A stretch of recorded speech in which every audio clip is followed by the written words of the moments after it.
Everybody, okay, so first I'm going to go ahead and start this video off by letting you guys know that this is just going to be a random video. I feel like getting on camera and talking a little bit about some recent events or things that I've been um, just watching and listening to in my life, and some of it is disturbing, some of it is nice to hear. Let's start with the good news first.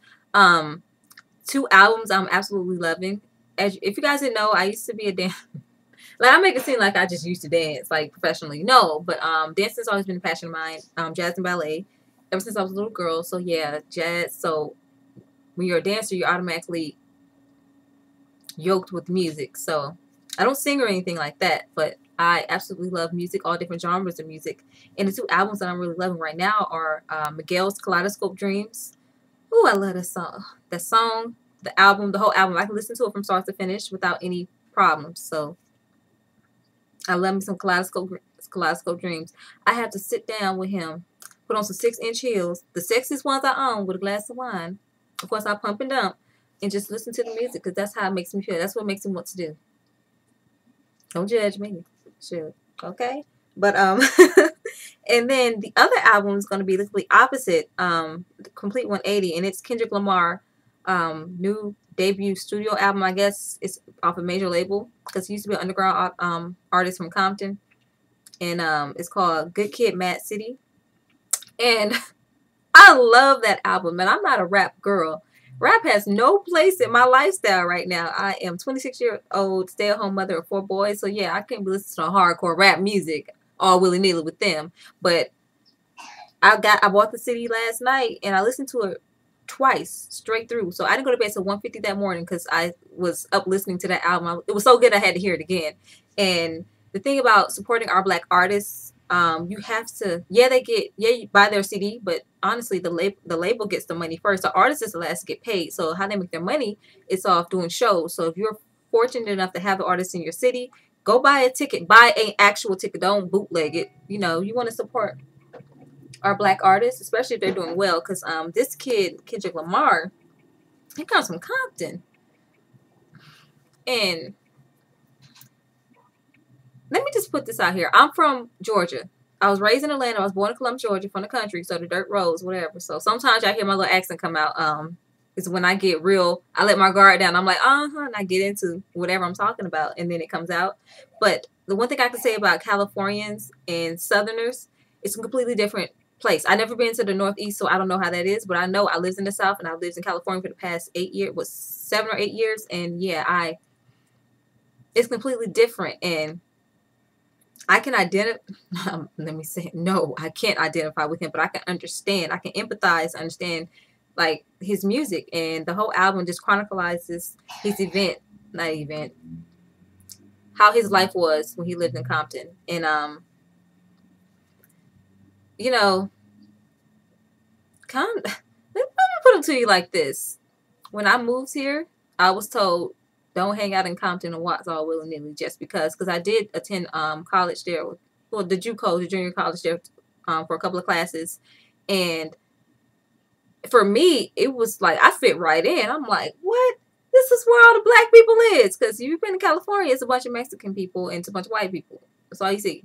I didn't really see that many blacks since I went to Compton. I was like, oh my God, my people, yes. I'm so excited to see you. But but that's because I'm coming from the South and I'm used to seeing a bunch of black people. And yeah, Asians and Mexicans, they just are all over the place. And when I went to Compton, I was like, oh, this is where all the black people are. So I kind of fit right in. I had friends who were from there, homegirls from Watts, and I said, girl, I'm not going to your house, but it's okay.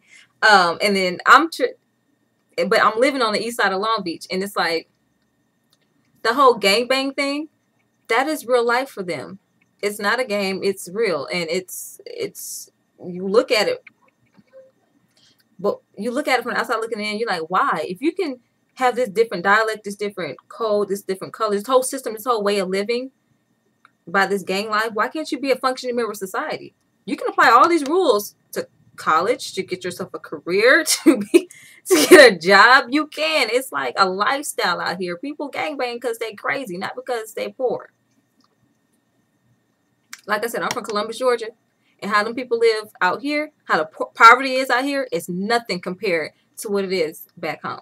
So I'm like, y'all poor because y'all crazy. Y'all not poor just because. So, anyways, that was just my little rant on how I feel about California, like was Southern California, the area that I've been in. The east side of Long Beach the same way. It's like I don't be out all times of the night out there when I used to live out there. I'm like, I'm in the house by the time it's dark. Okay. There's no reason for me to be out outside all willy-nilly. But anyways, I digress. So his album was it was just real. And I loved it, and it was really heartfelt. You can tell he put a lot of work into it, and he's an amazing lyricist. I like words. I listen to words. I listen a lot to what people say and how they say it, and I love the album. And this is coming from a suburban mom. Go buy Kendrick Lamar's album. Pick up Miguel's Kaleidoscope Dreams album, and definitely support them when they're in your city. Make sure you buy their tickets to go see them, because that's how they make their money. Okay. Moving on. Couple things I want to talk about. I read this article yesterday, and it was really sad, extremely depressing, about this 15-week-old baby who died because her father sexually assaulted her by orally. Apparently, he had the baby perform oral sex on him with a condom on, and the baby died. And how it was being told is that the baby could have survived had he acted sooner, had he taken her to the hospital, and he just he left her to die. And then the mom came, and he told the police and the mom that the baby somehow got the condom off the floor and choked on it. DNA proved that the DNA on inside the condom was his and the DNA on the outside was his. So they put 2 and 2 together. So he's facing a life sentence for murdering the 15-week-old baby, and because it was murder. And at 15 weeks old, the baby can barely, it's just not starting to roll over, much less crawl and pick up something and put it in its mouth. You know, so the fact that he even, like, that's demonic.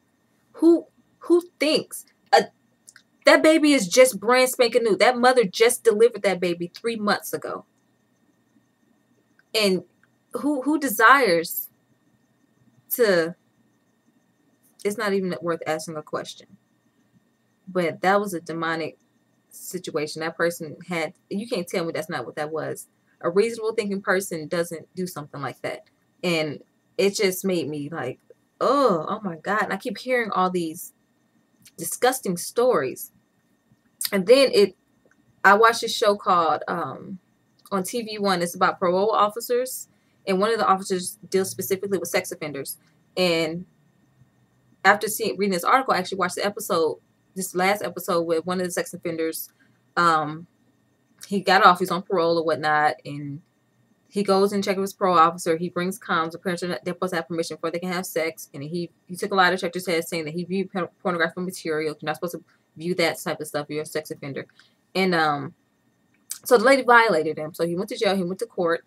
And then he went before the parole board. And they're like, to determine, you know, what's going to happen next.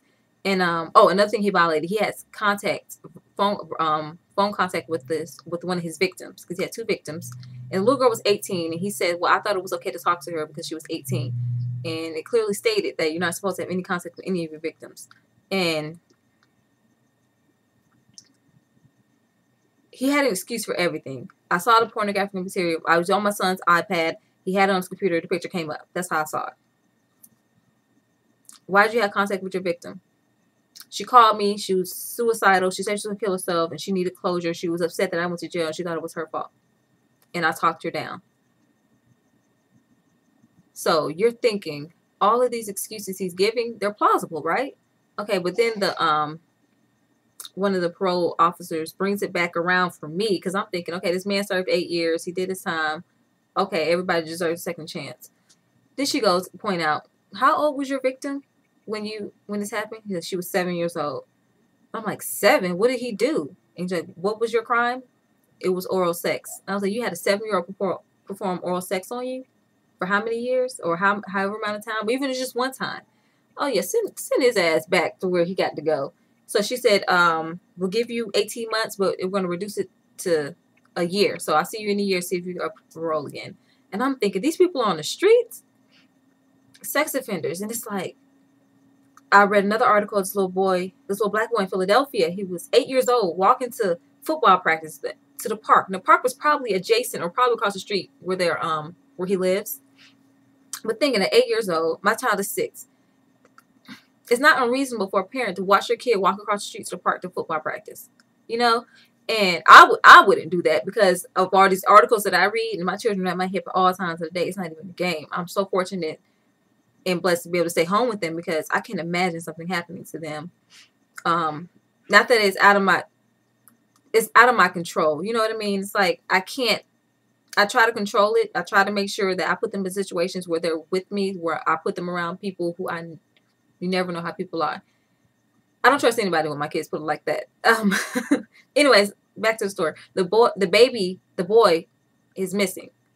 Just like the little white girl who ended up being missing. She was on her bike or by a park or something, walking to the park or something. Somebody abducted her and they found her body a couple of days later, or maybe a week or so later. Situations like that. And what I don't understand, it just scares me that people are out here like that. Even when my kids play in the backyard, I'm out the window looking. If I don't hear them talking, I'm like, where y'all at? Isaiah, Eli, Omar? I need to hear y'all talking. I need to hear y'all playing. When it's too quiet, I'm concerned about what's going on. And when we go to the store, I'm like, everybody hold hands. Nobody run off. Everybody hold hands. Everybody hold on to the shopping cart. Don't nobody leave my sight. That's how I am. If you guys remember that video recording of that little girl, she was in Walmart on the toy aisle, and a guy tried to abduct her right then and there. I think that they caught the guy, and the girl screamed and tried to scramble, and then he freaked out, and then he ran, like he dropped her and ran off. But come on, it scares me. It really does scare me, and I feel sorry for the parents who have to go through such a thing of their child being abducted, not knowing their child is alive or dead, or discovering that their child has been murdered in a vicious way, you know. And it's ugly. It's horrible. And I'm gonna say all this to say, you guys, we all as mothers and guardians or sisters or cousins or brothers or anybody to somebody, pay attention to the kids. If you notice a difference in their personality, you need to investigate that. Don't just bypass it. Like, oh, in another article, this is what made me want to do this. This woman, she was a single mother, and she has a son, 9-year-old son, and this coach. And he tried to come over. He was coming over trying to coax the son. You should join the team. You should join the team. And then the son told the mom, I don't like him. I don't like how he is. I don't want to be around him. So the mom lets it alone. The guy keeps coming back. He brought, I think, a PlayStation or something. So the little kid joins his team. And then the guy asked, can I give your son lessons, proper lessons? So she said, okay, cool. So she one day leaves to go to the store, I guess, to run some errands. She comes back. She hears her son crying and sobbing in his room. She walks in, and she finds the coach anally raping her son. She takes the meat cleaver, hacks his body up. The man survived. But if you saw that picture, it was disgusting. But I have absolutely no idea what I would have done in that situation. To physically see and he was a big guy, you know. She did what she had to do to get her off of her son. But now the lady's facing 15 years in jail with the attempted murder charge. And it's just, I don't understand. I don't understand it.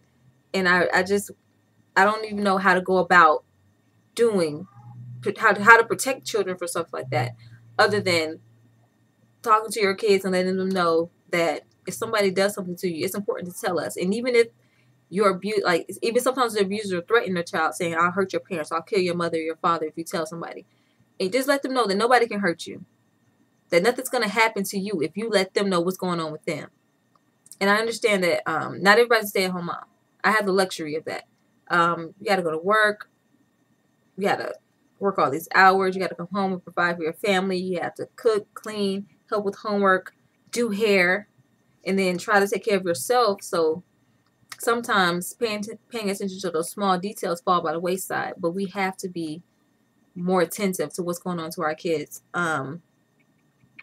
I know that mother is just kicking herself. Like, I should listen to my son. I should have listened to my son when he said she didn't. It was something funny about that man. And I'm gonna go ahead and go because now I'm getting real emotional. It's just I don't understand. I just don't understand it. How would a grown person, think it's okay to force himself upon a kid to steal a child's innocence? I don't understand that. But let me go ahead and go, y'all, because this just look. I never make videos like this. This is extremely random, but it was just on my heart, and I had to just put it out there. It's like, ugh. Let me go. All right. Thanks everybody for watching. I'll see you guys in the next video, and bye.